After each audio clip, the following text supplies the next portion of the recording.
أعوذ بالله من الشيطان الرجيم بسم الله الرحمن الرحيم Hamdëm Allahu subhanahu wa ta'ala Dërgëm salavat dhe selamet Për të dashën e parë Muhammedin sallallahu alaihi wasallam Për familjen e tij të ndershme Për shokët e tij besnik Dhe për gjithë ata që të ndjekën rrugën e këtij pejgamberi Deri në ditën e gjykimit.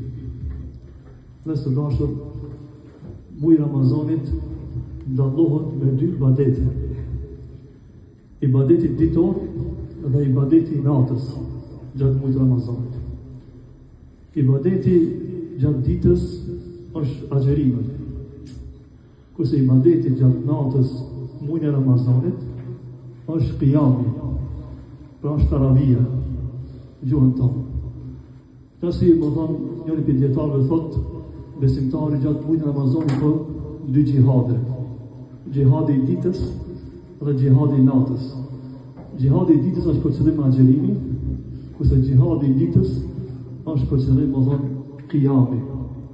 Asë sa ma shumë falësh gjatë muajit Ramazanit, asë ma shumë ka vlerë ki muaj. Desha me përmend disa hadithe ku na shohim peshën e këtij namazit që falet gjatë Ramazanit, për namazit taravijës. Pejgamberi sallallahu alaihi wasallam thotë në një hadith: Men qama Ramadana imanan wa ihtisaban ghufira lahu ma taqaddama min dhanbi. Ai cili falet gjatë muajit Ramazanit, bën qiyam, është për qëllim namazin natës, pra pas jacijës, është taravia. Ai cili falet gjatë natës me besim dhe me shpresë, i falet gjunat e kaluara. Dietarët thonë, kur arrihet kjo vlerë, kur falen gjunat, nëse bëhet me ta di kushte. Pra kushti i parë me bidje, falësh, rinkam, lexon sa më shumë Kur'an gjatë namazit, qëllimi është që ti me bidje bën këtë. Edhe dyta, me shpresë.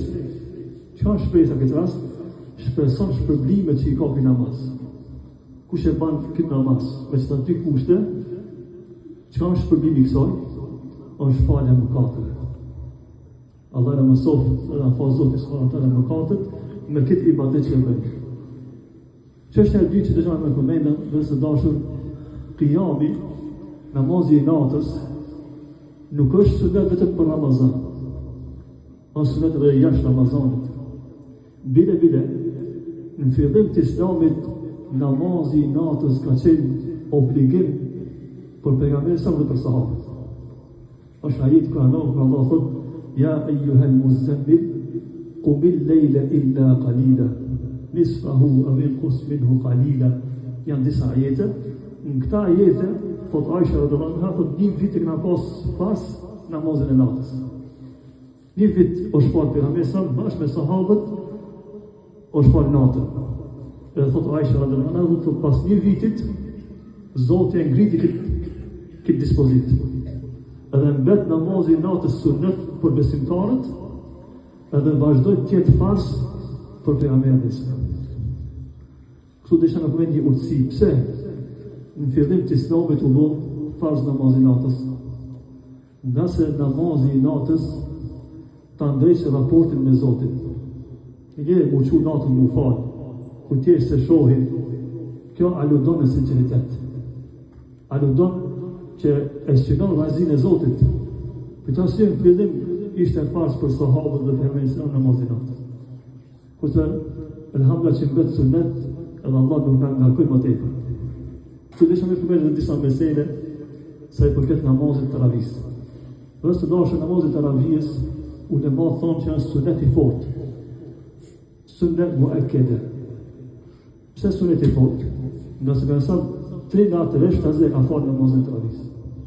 Edhe se kalon. Por natën e 4, kur ka pasur që muslimanët kanë krejt besimtarët, edhe ka pas frikë mos po bëhet farz. Edhe ka lënë namazin e natës, s'është falë. Deri kur? Derisa ka vdekë. Nuk është falë. Vjen Abu Bekri, khalife e muslimanëve, edhe ky nuk falet.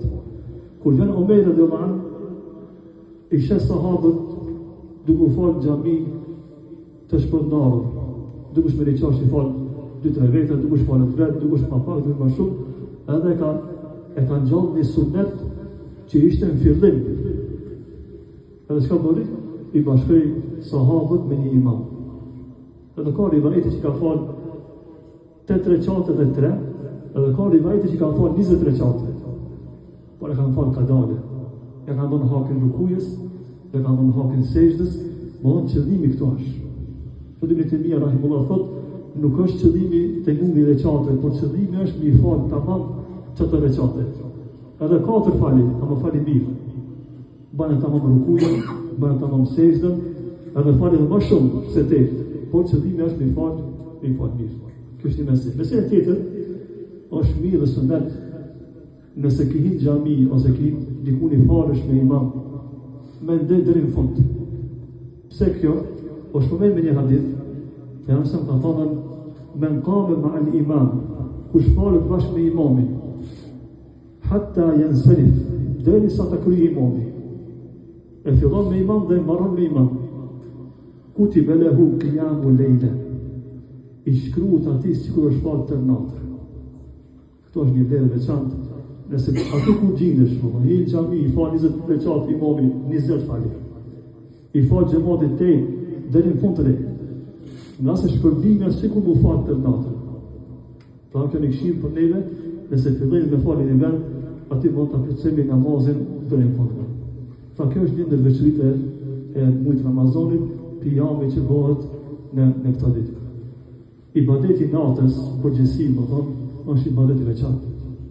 Allah në disa vende në Kur'an e ka përmend çështën e namazit natës. Për besimtarët e mirë ka thënë Zoti që ata do thonë pak natën flen. E ne këtë sunet mundohemi ta paktojmë vetëm për Ramazan. Me flet më pak. Por jo me flet më pak me lut më shumë loja. E me lut telefon më shumë. Me lut më pak, me flet më pak që me lut më shumë lexim të Kur'anit, namaz, dua, dhikr e kështu me radhë.